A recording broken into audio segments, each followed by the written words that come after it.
Howdy folks, Nathan Adlin here with the Fast Lane Car, and we are way up in the Rockies. Literally, we're way up. We're almost 2 miles above sea level. And today, we finally got our hands on a 2015 Subaru Outback. It only took several months. Here's the good news. We're gonna take it off-road.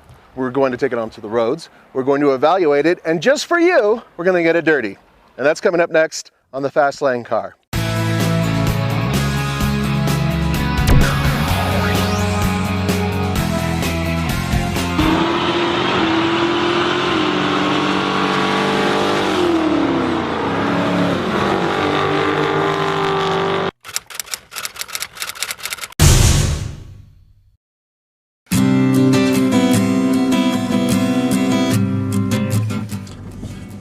Trying to turn around here. Turning radius isn't too bad for a really long vehicle. It reminds me a lot of the Jeep Grand Cherokee. This car competes with the Jeep Grand Cherokee, this version of it with the big 6-cylinder. The 4-cylinder version of this competes with the Jeep Cherokee. Now, this 6-cylinder version, okay, 36,000-ish. If you bought the Cherokee Trailhawk, it'd be very close in terms of price. Ability-wise, the Jeep Cherokee Trailhawk is very capable off-road, and it is built to truly do off-road. It is more than a match for the Outback, but the Outback is a much more family-friendly car, easy for kids to scramble into, yet you have a very high seating position, a command position of the road. So that's awesome, you know, well done.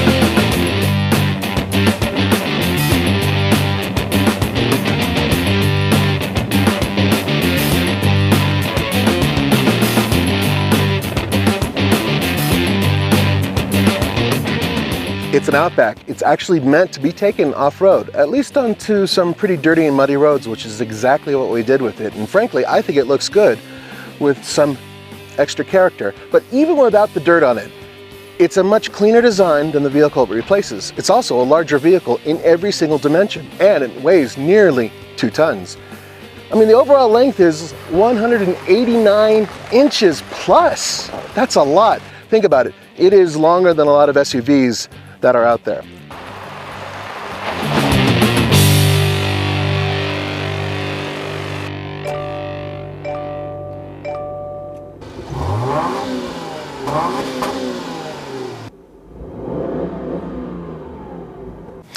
Now, Subaru hasn't walked us through any of the interior upgrades. We've had to figure all of them out on our own, and I think it's actually a good thing. And the reason why?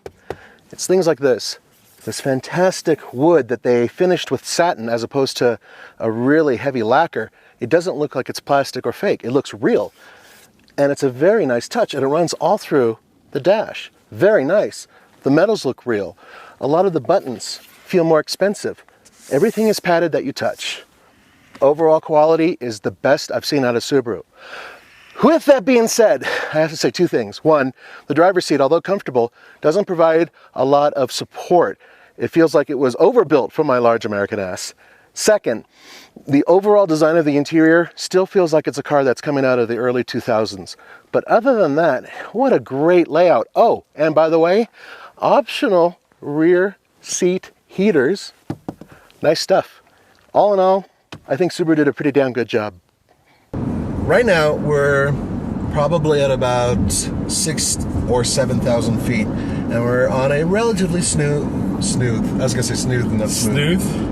My mouth is very dry from being at high altitude. Oh, jeez, we need water. Do you have water? Yeah, that's water. What's got coffee in it? I don't know if you're gonna like it too much. Anyway, we're on a smooth piece of highway, and it's nice because it gives me an opportunity to put the Outback through its paces on the corners. I got my amigo and comrade Andre here. Привет, друзья. I mean, sup. That's how you say "sup" in Russian. Anyway, now this area was really affected by the flooding we had about a year? Not quite a year ago. A year ago, yeah. It was a year ago? It was in September. It was on my birthday. Oh yeah, that's it. Now you guys know.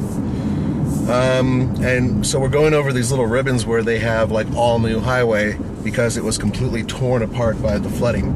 Anyway, this gives you an opportunity to go around some corners and be a little athletic with the Outback. Now, first thing you have to know is that it has 8 point inches. What is my problem today? It has 8.7 inches of ground clearance, and that means that it's fantastic in the dirt and the snow.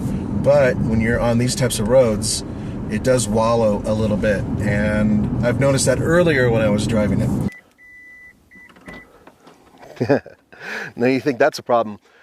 Because it's automated, it's actually very difficult by hand to open and close it. Believe me, I've tried a few times. But that's okay, because this makes up for it. 35.5 cubic feet of space right behind the second row. That's huge. Put the seats down, 73.3 cubic feet of space.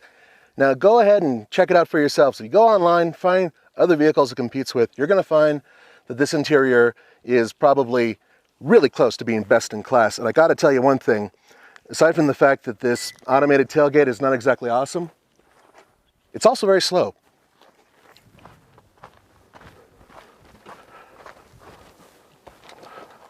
I think it has a better ride than the Legacy.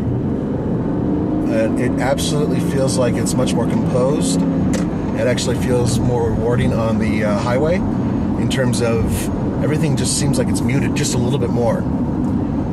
And I think this one's running on 18-inch rims, right? Yep, so these are even bigger wheels, and they are definitely not as forgiving as the 17-inch wheels, which come with the base model, right? Mm-hmm. So all in all, it's not bad. Now, when I go around a corner, I am not feeling a whole lot of nutting coming out of the steering wheel. So the overall steering feel is sort of non-existent, but the overall weight of the steering is pretty good. It's actually a fairly solid feel.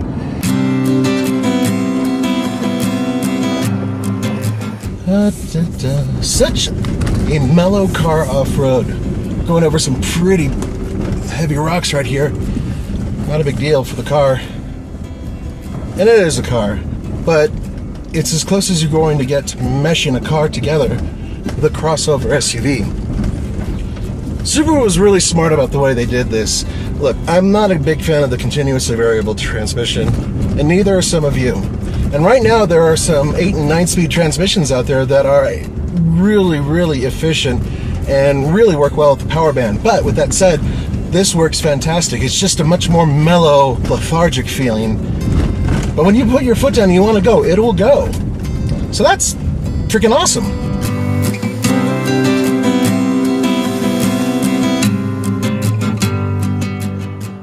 Subaru, Jeep, Subaru, Jeep, Subaru, 4Runner. It's I think so. There's a Legacy wagon. There's an XV Crosstrek, a Cherokee. We're in the town of Gold Hill, an old mining town. There's a 4Runner, another Impreza, Land Cruiser, Cherokee. What's left of it? 2 Legacy. There's an Outback and a Legacy wagon. Another Outback. And next to that, there was, when we came up here, there was another XV. XV. Of course, there's a X5. Yeah, that's a tourist. I don't think that belongs. You want to bet money there's an out-of-state plate? It is an out-of-state plate. See how I roll? You would have won. Yeah. Illinois. There you go. Yeah, definitely a tourist. But then again, there's little shop and a cafe here and whatnot, so makes sense. Outback. Outback. Impreza. So I think 80% of the vehicles here are probably Subarus. And this is true mountain town, right? The roads are not paved. They don't get plowed very often. They have the need for a vehicle that has really good all-wheel drive and ground clearance and everything else that's necessary to get it through some nasty snow. So there are a few big bad pickup trucks around here that are lifted, and a ton of old Subarus everywhere. Yeah, to see that? Yeah, that was. It's got rust everywhere there. Yeah, it still runs though. This is the 256 horsepower horizontally opposed 6-cylinder that makes 247 pound-feet of torque, and it's hooked up to a continuously variable transmission, a CVT. All the power goes to all four wheels because it is a Subaru, and most Subarus have all-wheel drive. In this particular case, this overall setup is surprisingly quick, but you can't quite tell because the CVT kind of mutes things. So you don't really feel the acceleration, but the next thing you know, you're passing cars on the freeway. All in all, it's a very, very potent engine. Now, you can get a 4-cylinder version of the horizontally opposed engine with the Subaru, which we will be testing, God willing, within the next 10 years.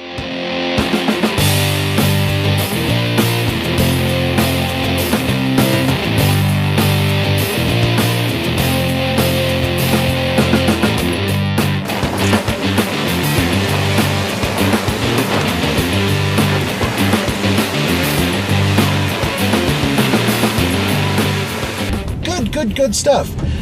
Do I want a turbocharged 4-cylinder engine and a 6-speed manual? You know it. Will I get it? Nope. Not unless I make some sort of special edition, which they're not going to do anytime soon. With that being said, I actually had an opportunity a long time ago to drive one of the older Outbacks. I like to call them the sleek Outbacks. They were the ones that were really simple looking. Second generation, I believe, technically speaking. Whole new platform, but you could get a turbocharged engine and a manual transmission, and basically it was a WRX for the family. It was really, truly awesome.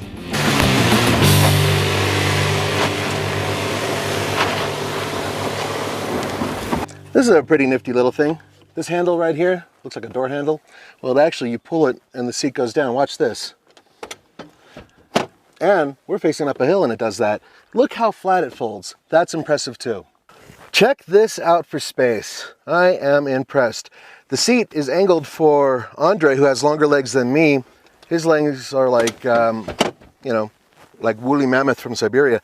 The point is that there's so much more seat room back here, and there's some good room underneath the seat to put your feet, and good headroom. Altogether, a bigger interior in the back.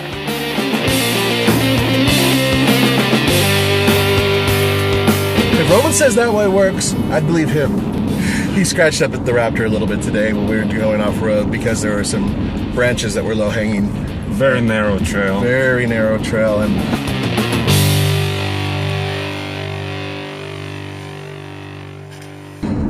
as great and as awesome and as monstrous as the Raptor is, it is not very much fun to take on trails, especially if you're concerned about your paint.